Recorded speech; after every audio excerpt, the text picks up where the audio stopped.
Otumfo ne wodin enanopa ye kasa sedane ne monyam ne ntontom nyina ye wodia. Amen. Enanopa nso wadom no wato ye na ekura wo maba be sise ne ayetie nei. Ye ne se enanopa nso ba ba ye se ne open sense no ahya to wodada.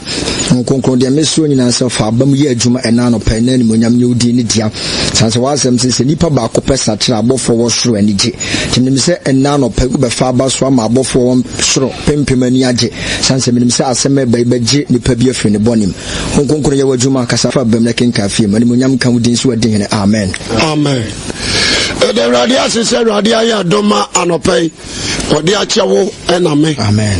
Se nyame wa dom ama unya enida hwa eboa pao. Vigilant is so important. Obaye Christonia adia se radia se oma wani a ehunade. Nadie. Eno na ba mu ahunu se wei Rade way and Rade. Number 2, Oma was so at Yasem. A man who is Asama if Abbey. A better me negotiate your mouth. Among us, some way is from God, some way is from Satan. And yes, sir, Nipa be 2 foot Guania. Abayo, sir, okay, Christopher. And so anybody and not domino. What free? You may so, amen. Amen. Indeed. Masama meka na nano atefo nyina ntie me. I'm not against anyone, but I want to tell you the truth. Yes. Me po bi asem. Na ekobri bia na ma review history bi kakra. Na me de abobon yoma. I'm not against anyone, but fact is fact. You may say amen. Amen. Fact is fact. What did I mention now? Fine. Asuma ye gusu ayasum ye bo yesu din ye koba no. There were so many churches. There were so many churches. Or so many religions. Religion. Me can say a depart from Christianity. A depart from Christianity. Sir, me can say we about Jemba was so here. Amen. Amen. Christosom and started Jeremiah time. Christosom and started Moses time. And started Abraham time. Christosom started the time of Christ. The time of Christ. Amen. Amen. Men can say the time of Christ started the time of Christ. Or the time of disciples. What did the Mitchell say? And this yawo nyamsumfo anasa mra sudifo and yawo Christopher difference wom very important. Christo so ya dia and nam Yesu Christo so and ya dia si ho. And the outside Jesus Christ no obianu wa ka Christo so no. Say Israel from po and Yesu Christo ania, you can't call them Christians. No. What you say? Yes. Say Israel from po Israel hona yawo Christo no. Say oma ni Yesu Christo na ania. No man follow instructions. It didn't call them Christians. Amen. Amen. Asma me kan na no. Mahada me boni o maso. Na ma bia ni o ma akere. Christianity nko na Islamic. Nko. Enkramo somo nko. Ana Kristo somo nko. Ya nyadamfo. Ana yanye baako. Ya nyadamfo. What you say? According to say Buddhist Hare Krishna and Kristo somono Asia yanya baako the entire mama kasano and say there is a different leaders Kristo som ye leader and Christ. Amen. Amen. Maybe you know we uko fa sabi Quran ba mempe mimia mukura what you say because Jesus enum nsam na okan nim nyanum na wo so mu tro bi ba mu na ye wamo ana pen ya twere isirom si hune fa na mo twere what ma sam na so fine adema ko me pass every believer atiase ne no Jemeso amen. Na ya na to bibia na Ghana ha no. Ye pase ya de ade bia emom.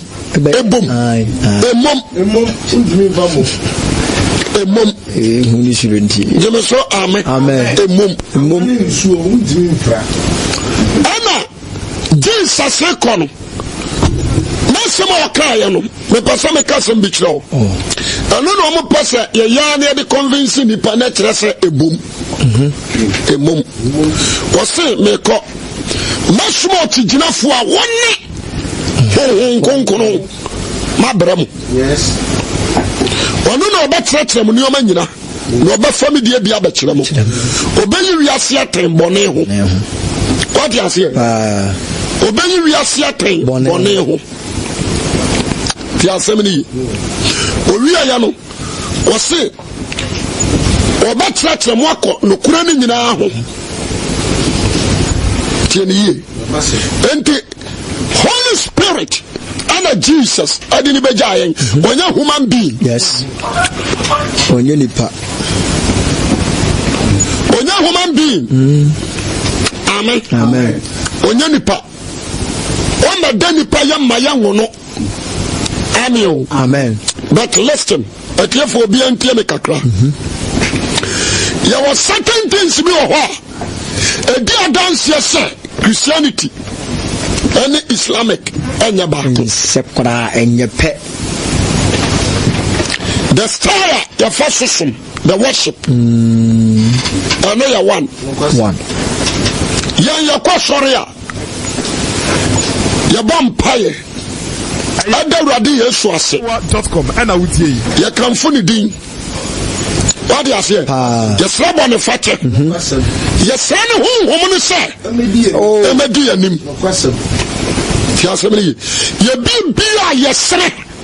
Oh, ya hunam from a dear, and whom from a dear, young quatini and your friend. If it's an answer, according to John 14, was it some of us anymore? No, I make job there. Almost yabi. Until you know that point, a differ. Amen. According to the Bible,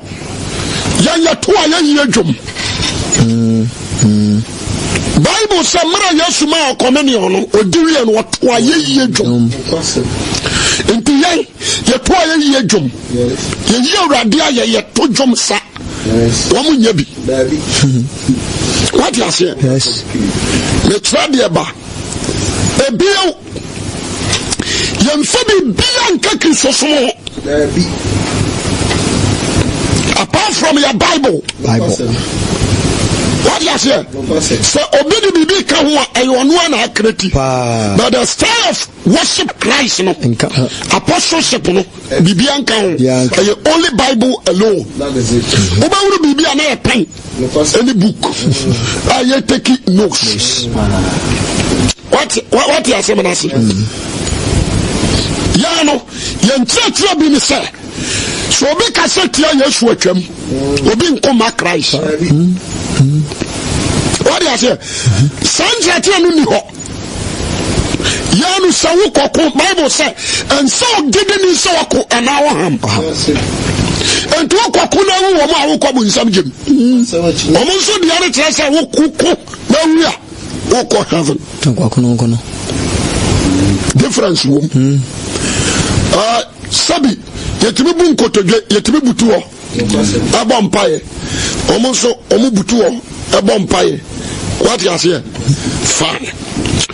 But yano ya show down anya compulsory. Since on see a show there was so do any trap we ya fam. Eni ya musa. Enti ya no am the difference no. Ewom. Ewa. Amen. Omo tena kete so. Ana ya soro me tena to difference. Oba e ho ya tena konwa so na tie nyame asem. Obi be preach at about 1 hour. You be say teachings. Uti akonwa so. What you say? Yes. Fine. Yahono obi ntime ma ya soro nka se ma ya me de apon. Me kofie. Ya Yahono Christianity.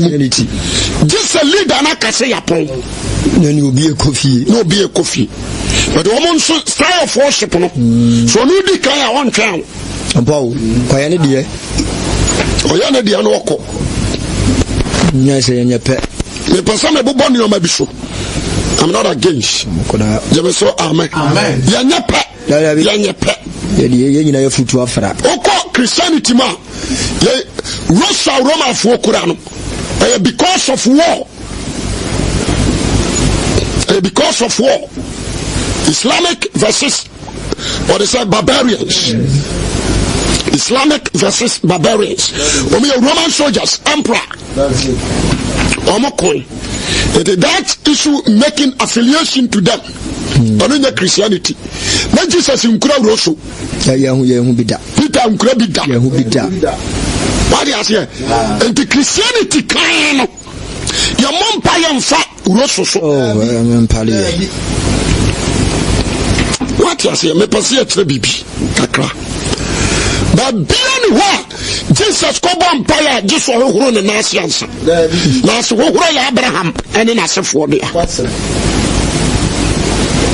Our Bible no say Yesu senso gudu asem ohoro na suafo na ase ayi onu amu ana ohoro what to aso a wose no de kire odo a etwase omi nyina adodo o ka je Peter say de ehunu what you say na kire na obehunu amen anya Peter na senso ohoro na ase Nemo Yesu ne fa nkata ho kata no ho no senso gudu asem no de ohoro na ho no de be ohoro asomafo na ho do Peter so asem asem ma anye no so mama anye na onyam shiani. Apart from that the being one Peter kosi senso ohoro na ho ansa no akobom pai the unya jare aso. Amen. Me trama de kakra omono omo chese so anhoro ho a ohonte and deserve sir because e bia wo de wano akan samone omono so view no e bia wo de ohene ahia de bone e bia sabi onan atia authority ja na akura be ohoro what you say ansana nyame hu so ho ate ana yanso no Bible na ma yan ya tia sese ya hotia enyina dware what you say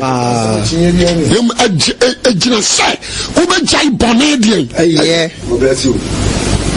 no ejina say ube jai bone ye and the difference wo papa the person obi ehunu now ware na yenyina nyame ba ko ne yosom no who tells you there is difference between Christ so amen. I'm follow Jesus Christ. I didn't follow any leader. What you must hear? What did I mention? Remember something? Nyame yako. It is true. That is it. But only who did 4 times.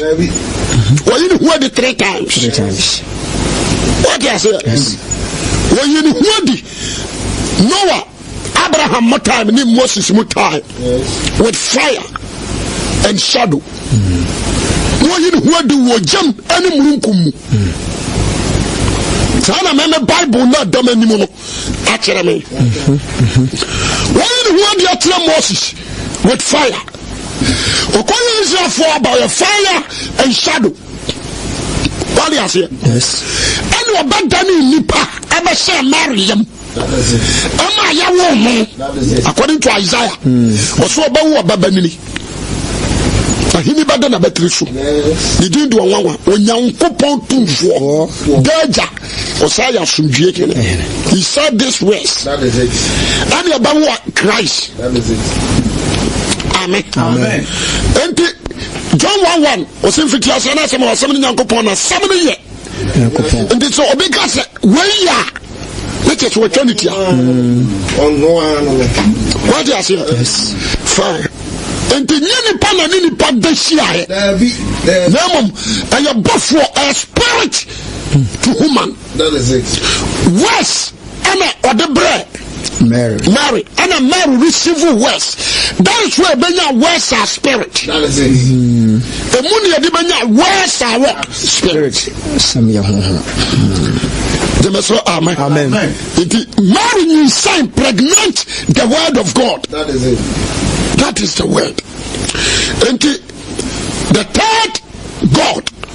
I am follow that God is the Holy Spirit. What is it? Yes. That is the Holy Spirit. That is it. According to Second Corinthians 3 verse 7 was 16, 17 was and to appear in 3 ways. Amen. Amen.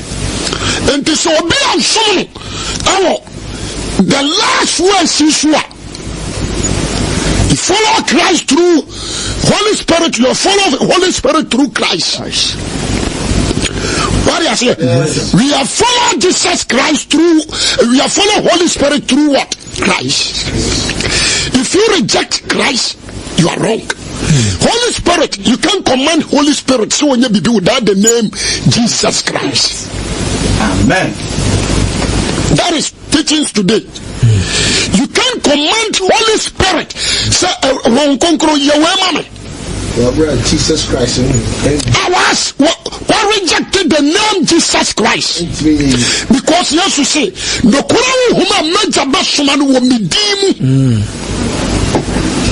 and the Holy Spirit, all purposely for Christ. That is it. Amen. Amen. Amen.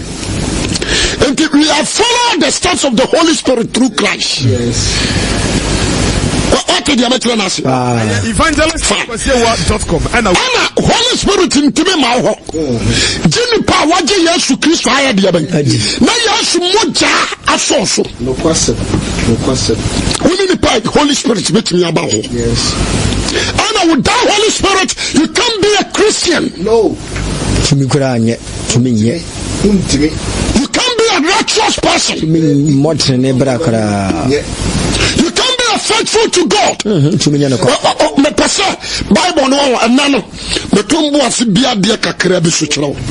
can read the Bible, but to understanding the word or the scriptures, the only Holy Spirit alone can give you understanding.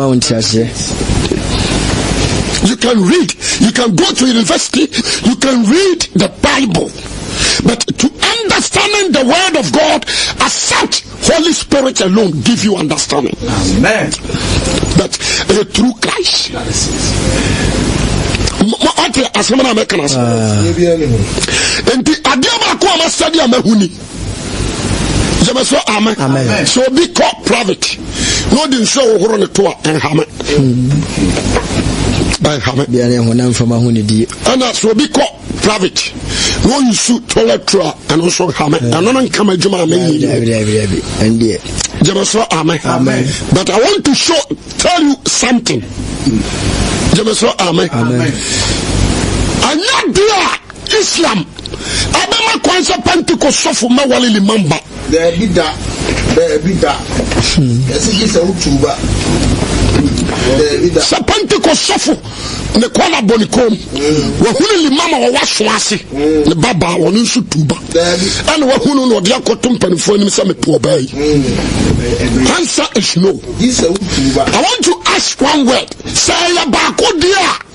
Why say the person worry? Last one funny mommy. This is a question. One question. How do you say? Because the Pentecost, Abba Warama is easy. Easy. And none of the dancers say we are one. Yes. What do you say? The dear dancers say we are one. But I want to try. Somebody a Christian form, but one more iron gate. because he didn't trust the worship Christians worship. He didn't trust. How come possible? So maybe the one you to me, na do the atom. What is it? So easy. So something and I say Christian bet me akasema jai. The concremo. Nobody the other can say Jimmy. Nobody obianwa obet me atama ba. And I second every threat in life. That's why I can say Yami will be a permanent. But I'm not likely, I'm not easy. What is it? The person Christian and Islam. Yes. And not easy. Say Kramoni bet me a kasama jai just like that. Hey. Very dangerous. What do you say? Very difficult. Why you be proud? Papa, you are free. Obetimi abopam yakum. So we jank remotion. That's it. Obeka drop point blank. Me do dia won ka ho. Let's remember. I'll be madam Northern region. Ujai said them for 4 days. They found class in the money. The entire America say ya baku dia. Nanya me kuran yenya somo dia. Dentina Islam ni. Entime nya Muslim Assemblies of God. Because maybe we are some church members. What you say? Asori na ma bie no. Nipa bi wa no church bim. Was me jayaba. What you say? Samson na mention a bit me free me mu. Eko asori bim. Sa na sa. What you say? But I tell you honestly, me person boss man who said, and ya wine. Na antimi nya. Oh. What do you say? Because almost trust almost Papa more than Christianity. So who say cry yela. And they may pass it. Every Christian and who say you need Islam no difference womb. You are not the same. You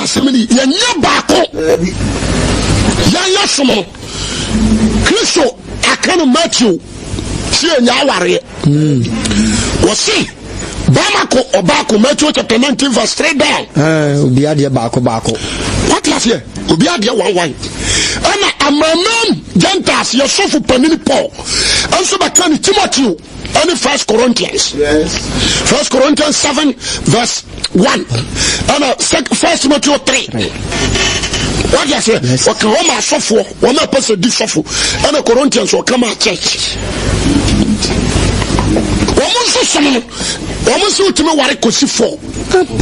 And the difference and near the a womb. Difference womb. The whole Bible, when your baby and your machine, my penis won't wear a nine. And a God created man and women. Or Bobako and a Baramako to use about the kind of Matthew 19. Amen. Amen. And this is Solomon, our 8,000, and you're born in twice or 12 bonus. What do you say? Yes. I am born in twice. So let me worry you know born in twice. And when you're training, Abba. Jemeso, amen. Amen. I am Adam Bonnie or twice. And I am so Christo training our young. You see it was. Tenaro pay the person that my head and Namako Fassam we are me judge. The Tobia. Yana man for accuse me. So for you and I back, what can I say? A Mahadan and Passam Chilimu. Yanako. I saw one penny phoning. But all my against Omoka, about me a creative violence. But it is not true. Can I say that? Yes, facts are facts. What is here? Can I say the identity? The American, we need to be at him. But it is true. What you say? Yes. It is true. It is fact. Yes. Sir, me dia dance me say one sister be madam for be hono na madam for the kosiesi na sister na Islam ana okati so be wa no se me papa mpiri o no so bebe fi me ko bi ma nyimi wa di sam ya sofo ya kwa ma na se ma wakane say ya so na ntesa na se uni ane betimi abaye saladia betimi abetu badia. And I could just have some years. Answer. But say, me ko wari Pentecost. Pentecost of one James says, "Oh, Java sorry bahadia." He didn't say this. I mean, a dear dancer say a job a young man again. What you say? And to make us a brotherhood, that is true. Amen. Amen. And the Christianity, no, yes, sir. Christianity, yes, sir. Papa. And the empire forcing, and no man won't take Rassano. To boom. Lansai, me baba back or Tanoso, or Kowari CSC, or the Sagana Pastoriki was a deal, or Kowareko, me Kobi. The Kwamana was a Mishasu. Mishasu for now, Mrs. Sofu, Shirasunam preaching. What do I say? Just a second. Sir, we are one, sir. The person, there was a second thing to be a while. Yeah, dear, but I was here beam. I was here beam. Amen. I'm not against them, but I want to separate the pursue beam with difference. Yes. Amen. A beam a ban of that thing. And now I am on Kono Mompany. So Santinilla Choba Pa. Kramonini di hoda. Just an enamel. Kramonini bekuno. Just an enamel. Odiyan. Kramonini kuno. Oh, one temano. Pasame karo korechi. Ah, dear. Only. What hanes I want it? Want to do. What you say? Mufi. So be an a true Christian. What is here? Moseme bois. Opa fi kumakoko. Ana kumojan. Kebi koma kremoni oben. Onye abaka so dase. Obere bi age so ma ne kwan. Am wonu bekunu. What did you make na say? Jebe bi hoyi. Men so ma na menye. The Lord this teaching is when I'm stopping. Because I'm saying we make 1 minute. We are not for the gusu. What you say? I'm saying we make 1 minute. We bomb by the gusu. So I say me the any.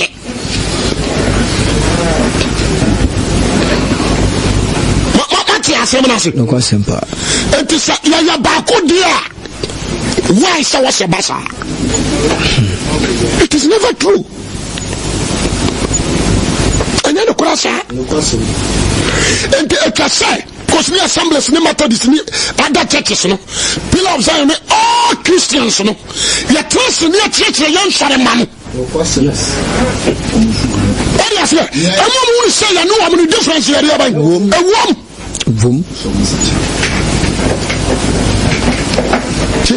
You will be all you're not now, but we're a Christian. We are my brother. Yes. Obama saw them were baby. I want to thank God. We are one. Me I saw them on my car. Me say no tribalism. It is will be infantini. No worry not now. It is. You Christians. What do you say? It is a Christian. You be what? Maybe it is a sabi wa. No about Kumasi. Now about CSC. No about to Santini bar.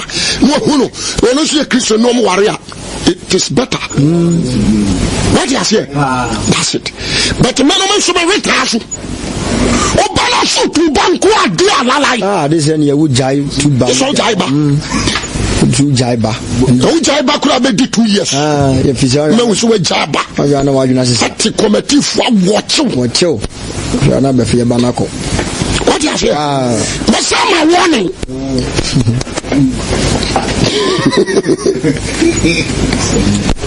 What is someone else? And then a cassette, your church and son of man.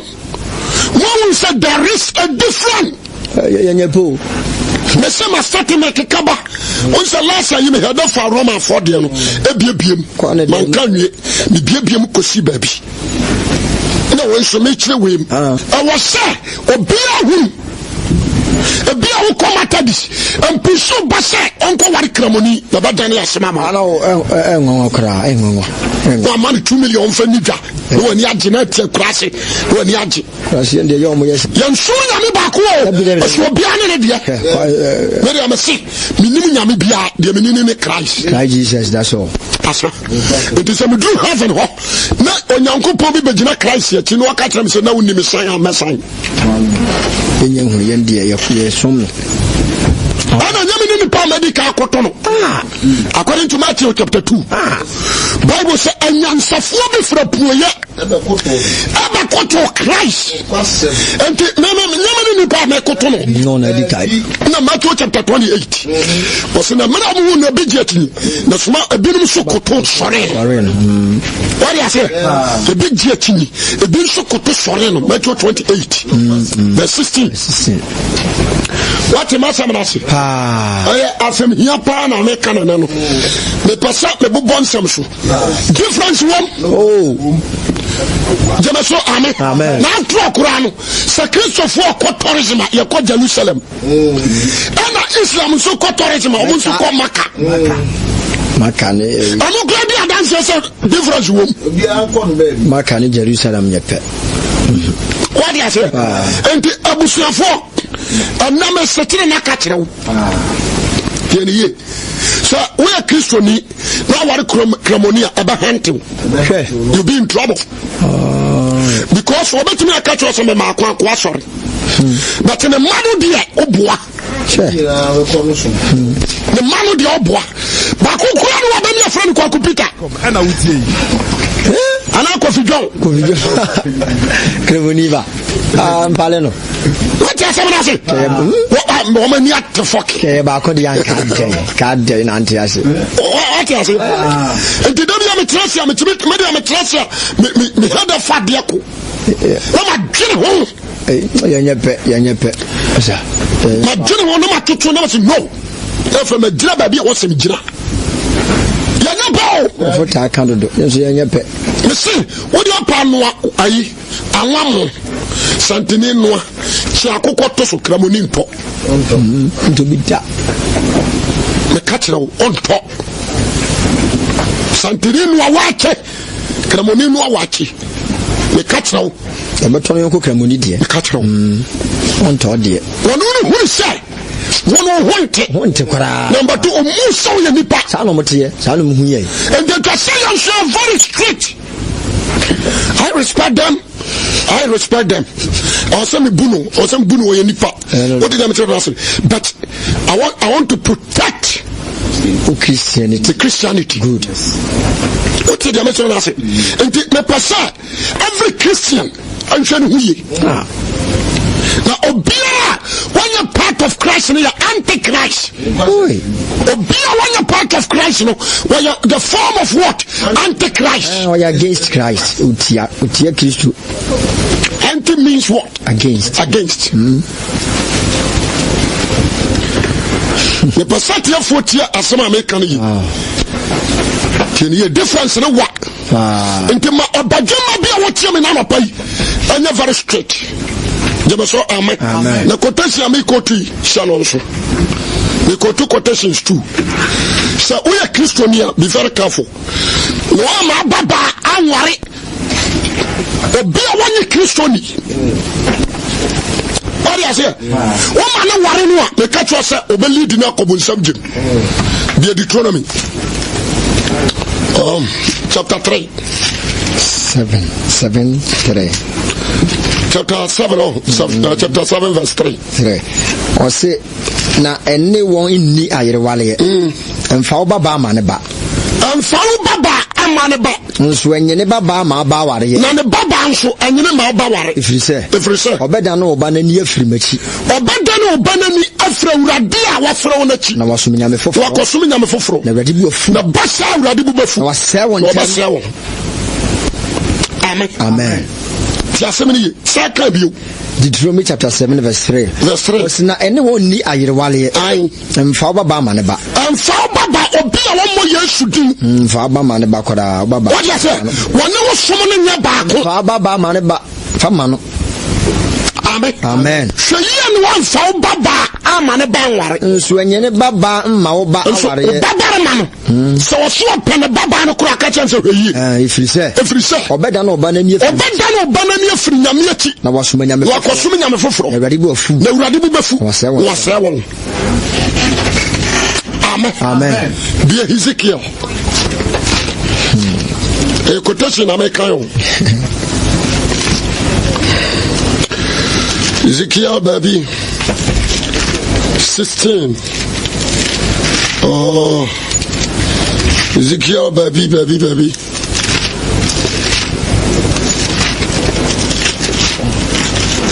Ready to me ba ready fear benyo.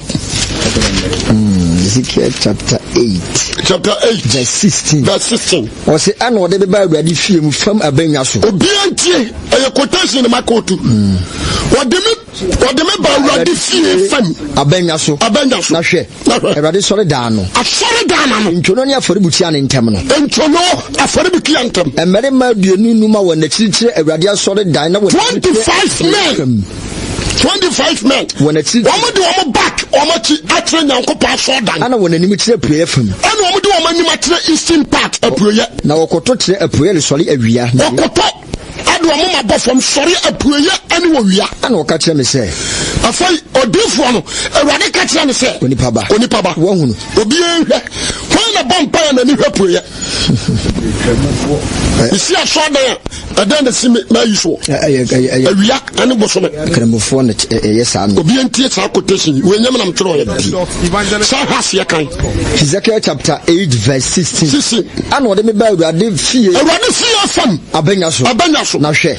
Awurade sori da ya no. Asori da na no pe. Ntono nya afoributia ne ntem. Ntono ani aforibukia ne ntem. Mere ma duonu numa wo na chirichire. 25 men. Mere ma duonu numa wo de wo machi wo back. So obi de na teacher wa e kire se omu on respect on fa wo nya asem onwen wo ho me kasima so odan na ti na atere mi o kire se asem na wo kan be dem fa no omu so se sign mama 25 no wona chiri wo mo de wo machi atere Awurade asori na wona ni mu tire anu wo ma ni tire apuye fam na wokoto kire apuye le sori awia tire apuye ade sori awia ade sori awia ana waka kire me so nipa ba waka kire me so nipa ba wo hunu aye hare ma yuda fie aye hare ma yuda fie oye na kwama woye chiwadea oye na hayi na wode atrimodel hyasase so ma sankofo no omo de atrimodel hyasase so ma na wasane abehuru mebo omo wia ahomache awia anadwo wasa abehuru mebo so ofre me na hwe wode Dubai ke kan won hwini wode tasbi Dubai wode kan won hwini na mensu medi na nibere so na mensu medi na nibere so mani ni wo ho adona atamuda na nori ni wo ho adona na mi hu omobo na wode ne kase besu agumasum di wode ne kase besu agumasum na so bedi na so mintie won. Oh, it's a revelation. There is a difference between Christianity and Islam. A great vacuum. I'm not against them, but me person emupai mo bia hu ni share. What you say? Enti ma obadwema bia wo tie me na no pai. Anti ase Christianity nko. Jemeso amen. Amen. Christianity nko and Islam nko. Ana no pai. Do wa so betie no wontie. Danko ponhwa.